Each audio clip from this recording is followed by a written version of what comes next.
can win. This person right here, no arms. But he's in archery.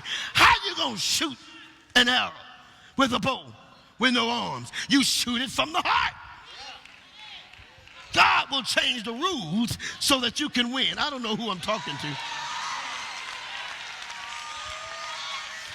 Young people of IBOC, God will change the rules just so that you can win. God will add another category so that you can come out on top. God will put a race designed for you.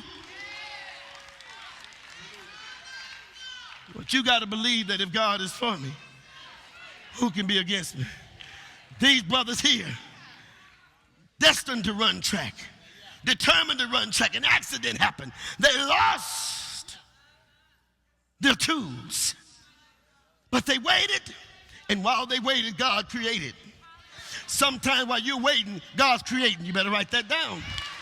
I said sometime while you're waiting, God's creating. And see, now everybody in this race is having to run with something else wrong. Somebody here tonight, you've had your legs knocked from under you. Watch God make you win without your legs. You don't run this race with your legs anyway. If your heart is not strong, you can't finish. You got to believe it in your mind, conceive it, get it up here, believe it in your heart. That's what's going to make you run. But you got to know, I can run something, create something. I watched a blind man. I watched a whole heat of blind swimmers. If you ever see that thing on your TV, Paralympics, just tune into it. Turn it down if you need to, but tune into it. We had a young man in the Olympics, Marquise, who's listening to tonight. He did the broad jump. This is where you run and you get to the board and you stop and boom, and you soar in the air and you fall in the sand. I saw people do that last night. How you gonna do a broad jump on crutches, on legs? Blind people doing a hop, skip, and jump. How do you know how to hop, when to skip, and when to jump? You learn to listen, because you're not competing with your eyes. You're listening and living with your heart. If your mind, y'all come on now, I just want to get our minds right tonight. Change your mind. If your mind can conceive it, your heart can believe. God will create technology just so that you can win. I'm talking about what he showed you before it happened. This swimmer is in the same predicament. Except the deal with her is she doesn't have two arms. She has only one. And at the end of her race, she said, the advantage that I had, how you gonna be swimming with just one arm, talking about an advantage you have? Y'all don't understand it. You see, but you get it in your mind and believe in your heart, you will look at what's wrong as something that's better than it had to be. She said, see, most swimmers swim and they swim like this, and so they can't see their opponent. She said, shoes. I was looking at them the whole time. I could tell. She said, the reason I won is I knew who I had to catch up with. I'm just peeping.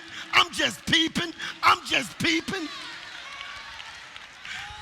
You take what God left you with and you just peep.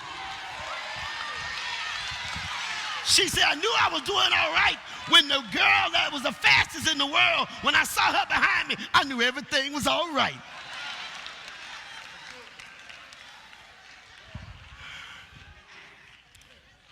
This young man, he got no legs. He's doing with one arm. And if you notice, he's at the finish line. I had to show you these things tonight. This young man, started. And I'm most proud of this because the most unusual thing that I have to talk to you about tonight is the thing, see, in my life, God has allowed me to see so many things that I didn't see significant. And so today, the Lord released me. Go ahead and say it.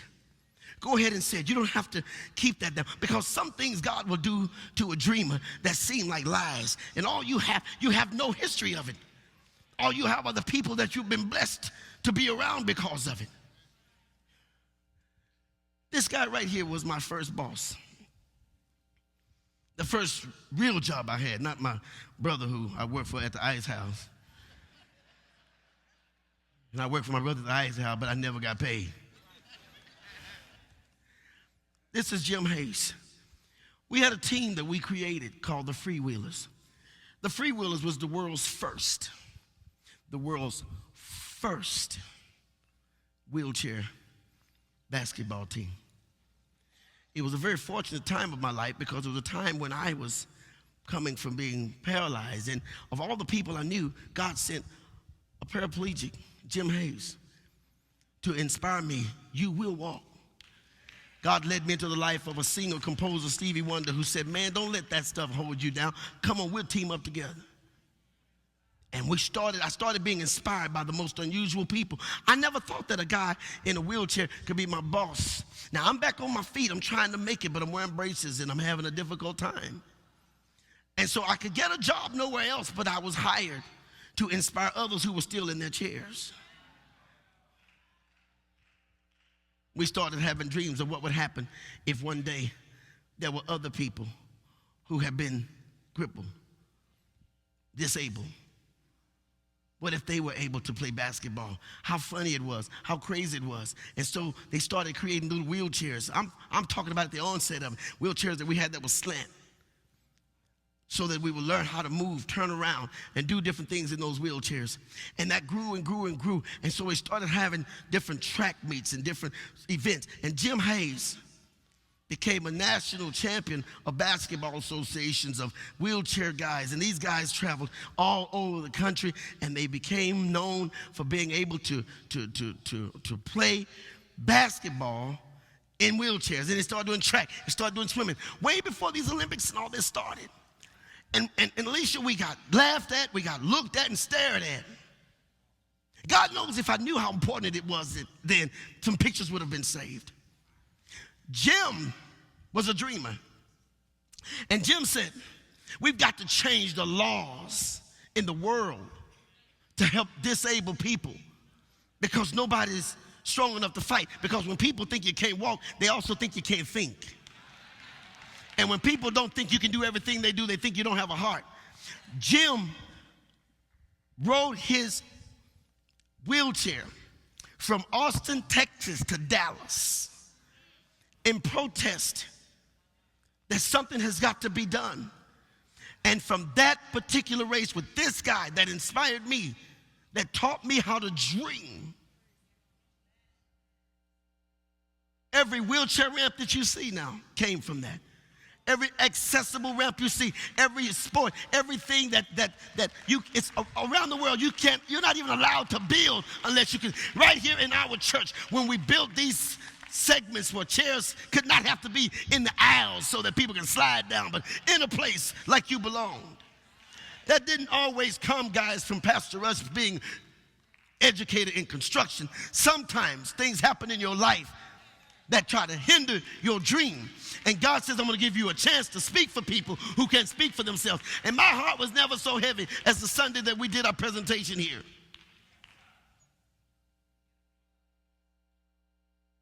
And people could not understand. You got to build beyond what you can see, because everybody in the church is crippled in some way. Jim rode all the way from Austin to Dallas to say, I will die trying to make someone else's life better.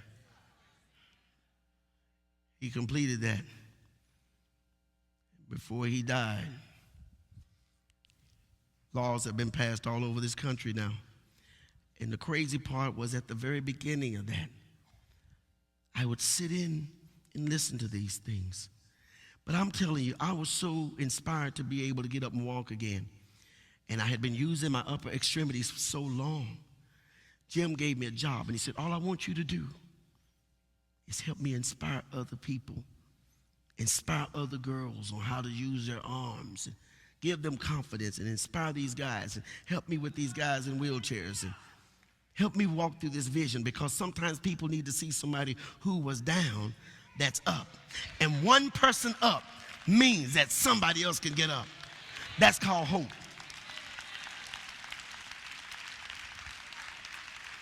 That's Jim Hayes. when he started to inspire me, this is the table we use to teach disabled people. This is one of our disabled quadriplegics. Our hands are there. That's Pastor Rickie Rush. On my way coming back. My job was to inspire and teach disabled young people. What you don't see the braces. You don't see the crutches. You don't see the walkers.